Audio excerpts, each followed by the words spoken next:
नमस्कार, आप देख रहे हैं डीसी न्यूज इंडिया और मैं हूं आपके साथ दिव्या। बुधवार को हादी मतर को लेखक सलमान रशीद पर चाकू से हमला करने के मामले में फेडरल टेररिज्म यानी आतंकवाद के आरोपों को दोषी पाया गया। 28 साल के हादी मतर ने 2022 में एक कार्यक्रम के दौरान लेखक सलमान रशीद पर चाकू से हमला किया, जिससे उनकी एक आंख की रोशनी चली गई।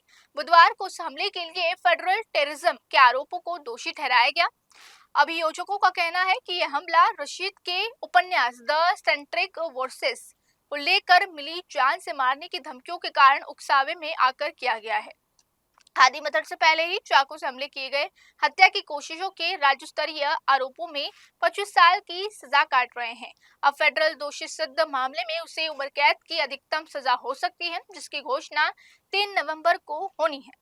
बफेलो, न्यूयॉर्क में यूएस डिस्ट्रिक्ट कोर्ट की जूरी ने सिर्फ 2 घंटे के विचार विमर्श करने के बाद मतर को सभी आरोपों में दोषी पाया। लेबनान के ईरान समर्थित चरमपंथी समूह हिजबुल्लाह, जो अमेरिका द्वारा घोषित आतंकवादी संगठन है, के भौतिक सहायता देने के लिए कोशिश करता है, राष्ट्रीय सीमाओं के पार आतंकवाद में शामिल होता है और आतंकवादियों को भौतिक सहायता देता है। रशीद, जिन्होंने फतवे के बाद का पहला दशक छिपा कर बताया था और गर्दन, धड़ और बाएं हाथ में 1 दर्जन से ज्यादा चाकू से हमला किया। भारत में जन्मे लेखक दाहिनी आंख की रोशनी चली गई है और उनके आंतरिक अंगों को भी नुकसान पहुंचा है। हमले में एक दूसरा व्यक्ति भी घायल हो गया। हमलावरों को काबू करने के लिए एक दर्शक मंच पर दौड़े थे।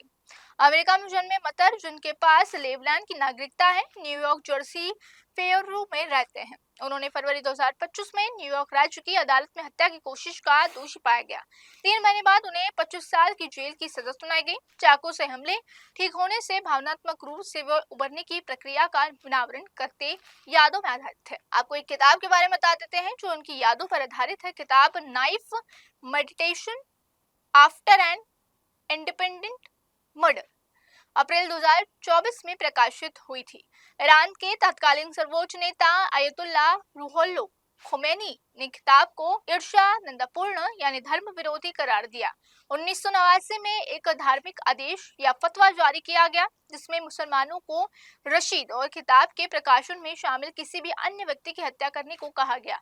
खमेनी ने फतवे के कारण उन पर लाखों डॉलर का इनाम रखा और कई हिंसक घटनाएं भी हुई, जिनमें 1951 में रशीद के जापानी अनुवादक हितोशी इगाराशी की हत्या भी शामिल। अमेरिकी अटॉर्नी ऑफिस के अनुसार 1998 के ईरानी सरकार ने खुद को इस फतवे से अलग कर दिया और लेकिन 2006 के हिजबुल्लाह के सेक्रेटरी जनरल इस आदेश का समर्थन किया। 2017 में खमेनी के उत्तराधिकारी और अली खामनोई ने इसे फिर से दोहराया। तो अभी के लिए बस इतना ही। देश और दुनिया की तमाम बड़ी खबरों के लिए रुकिए डीसी न्यूज इंडिया।